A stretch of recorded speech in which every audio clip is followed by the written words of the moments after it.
देखिए, bachelor of vocation बीवॉक एक ऐसी क्वालिफिकेशन है जिस क्वालिफिकेशन में किसी भी स्टूडेंट को जो क्रेडिट अर्न करने होते हैं पढ़ाई के, वो क्रेडिट वो पढ़ाई के साथ साथ वर्कशॉप और इंडस्ट्री के अंदर काम करते करते कमा सकता है। यानी 40% क्रेडिट उसे क्लासरूम यानी थ्योरी से अर्न करने होते हैं और 60% क्रेडिट उसे वर्कशॉप या इंडस्ट्री के अंदर काम करते करते अर्न करने होते हैं। तो इवेंचुअली ये अप्रेंटिसशिप और इंटर्नशिप को क्लासरूम के साथ इंटीग्रेट करता है और एक स्टूडेंट को एक स्पेसिफिक वोकेशन के लिए तैयार करता है। इसलिए ये क्वालिफिकेशन बाकी क्वालिफिकेशन से भिन्न है और जो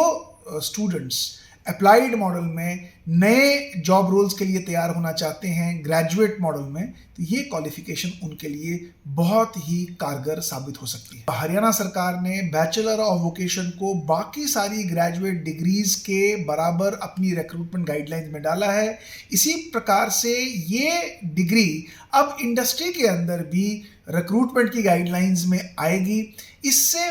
हजारों लाखों बच्चों को जो वोकेशनल डिग्री के माध्यम से अपनी ग्रेजुएट या पोस्ट ग्रेजुएट या डिप्लोमा डिग्रीज अर्न करना चाहते हैं, उनके लिए इंडस्ट्री के अंदर और एम्प्लॉयमेंट मार्केट के अंदर रास्ते खुलेंगे। जो अभी तक थोड़े से हिचकिचाते थे वोकेशनल मॉडल की डिग्री डिप्लोमा में आने के लिए, उनके लिए भी ये रास्ते अब बहुत आसान हो जाएंगे। और इसी माध्यम से एक व्यक्ति जो बीवॉक की डिग्री या बैचलर ऑफ वोकेशन की डिग्री को अर्जित करेगा, वो न केवल ग्रेजुएट होगा बल्कि उसके पास इंडस्ट्री का अनुभव भी होगा, उसके पास किसी स्पेसिफिक जॉब रोल की सर्टिफिकेशन भी होगी, जिसके कारण से या तो वो सेल्फ एम्प्लॉयमेंट में जा सकता है या मार्केट की लिंक्ड एम्प्लॉयमेंट में जा सकता है। इंस्टीट्यूशंस, यूनिवर्सिटीज जो बीवॉक की डिग्रीज को अब डिजाइन डेवलप करेंगे, उनके सामने नेशनल क्रेडिट फ्रेमवर्क को इस्तेमाल करने का एक बहुत सरल तरीका क्वालिफिकेशन में इंटीग्रेट करने का है। दूसरा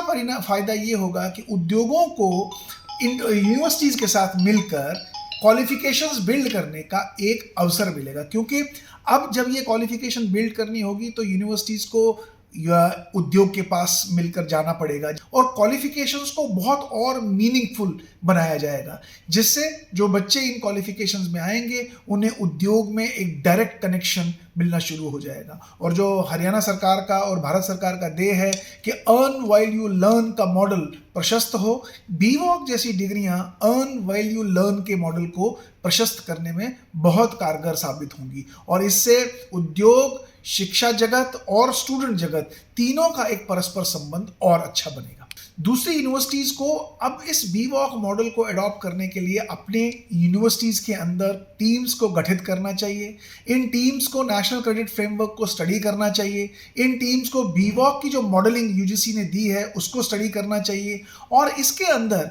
कैसे उनकी जो वोकल फॉर लोकल है, जो उनकी लोकल इंडस्ट्रीज हैं, उन लोकल इंडस्ट्रीज में किस प्रकार के जॉब रोल्स की डिमांड है, उन डिमांड्स को स्टडी करते हुए इन टीम्स को उद्योग के साथ मिलकर इस बीवॉक क्वालिफिकेशन का निर्माण करना चाहिए जो लोकल इंडस्ट्रीज को सहायक हो और लोकल जॉब रोल्स को बीवॉक के अंदर इंटीग्रेट करने में उन्हें एक अपॉर्चुनिटी मिले। मुझे लगता है कि आने वाले दिनों में अगर हर एक विश्वविद्यालय अपने अपने क्षेत्र में वोकल फॉर लोकल को ध्यान में रखते हुए लोकल इंडस्ट्रीज के साथ तालमेल करते हुए वोकेशनल डिप्लोमा डिग्रीज का निर्माण करेगा, तो आने वाले दिनों में